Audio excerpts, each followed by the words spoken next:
அல்லேலூயா. இது கர்த்தர் கொடுத்திருக்கிறதான கிருபை. திருப்பி இப்ப சபை அதை விட மோசமா போயிட்டு இருக்கு. ரொம்ப கேர்ஃபுல்லா இருந்துக்கணும். சபை இன்னும் அதை விட மோசமா போகுது.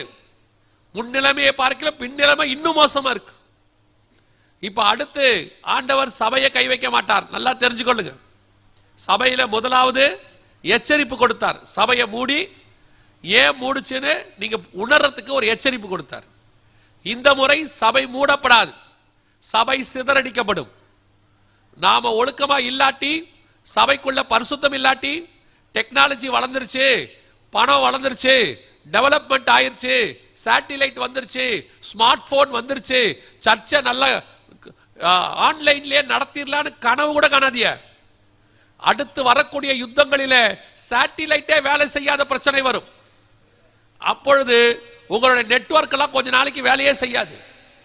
நீங்கள் எந்த சர்ச்சை ஆன்லைன்ல நடத்துவீங்க? இப்போ சொல்றேன், இப்போவே சபையை பத்திரமாய் பாதுகாத்துக் கொள்வது நல்லது. சபையிலே ஒழுங்கான உபதேசம் கொடுப்பது நல்லது. தேவ பிள்ளைகளுக்கும் சொல்றேன், வருகிற காலங்கள் இதைவிட கொடியதா இருக்கும், இதைவிட மோசமா இருக்கும். போன வருஷத்தை விட இந்த வருஷம் குளோபல் வார்மிங் இன்க்ரீஸ் ஆயிருக்கு, இன்னும் ஆகும். நியாய தீர்ப்புக்கு நேராக பூமி போகும்.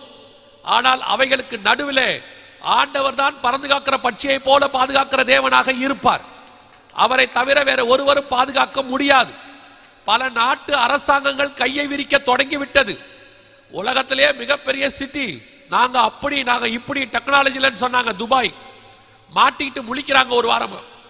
என்ன பண்றதுன்னு தெரியல. இப்போ சொல்றேன், தேவனுக்கு முன்பாக உயர்வான மனுஷனும் இல்லை, டெக்னாலஜியும் இல்லை, அரசாங்கமும் இல்லை. அவரே ராஜரீகம் பண்ணுகிறவர். அவரே ராஜாக்களை தள்ளி ராஜாக்களை உருவாக்குகிற தேவன். இன்னைக்கு சில ஊழியக்காரங்களே கட்சிக்காரங்களோட சேர்ந்துக்கிட்டு என்னமோ அந்த ஆட்சி தான் நிரந்தரமா இருக்கும், இந்த ஆட்சி தான் நிரந்தரமா இருக்கும்னு போறீங்க. உங்களுக்கு சொல்றேன், பாலாகுக்கு பின்னாடி போன எந்த பிழையாமும் உயிரோடு இருந்ததாக சரித்திரமே கிடையாது. தேவனுக்கு பின்னாடி போகிற ஒருத்தன் மட்டும்தான் கடைசி வரைக்கும் நிலையாக நிற்பான். சத்தியத்துக்கு பின்னாடி போங்க. பாலாகுக்கு பின்னாடி போனிய ஒரு நாள் நீங்கள் இல்லாமல் போவீர்கள். இன்னைக்கு சபைகளே சோரம் போகிற காலம். எச்சரிப்பாக எடுத்துக்கொள்ளுங்கள்.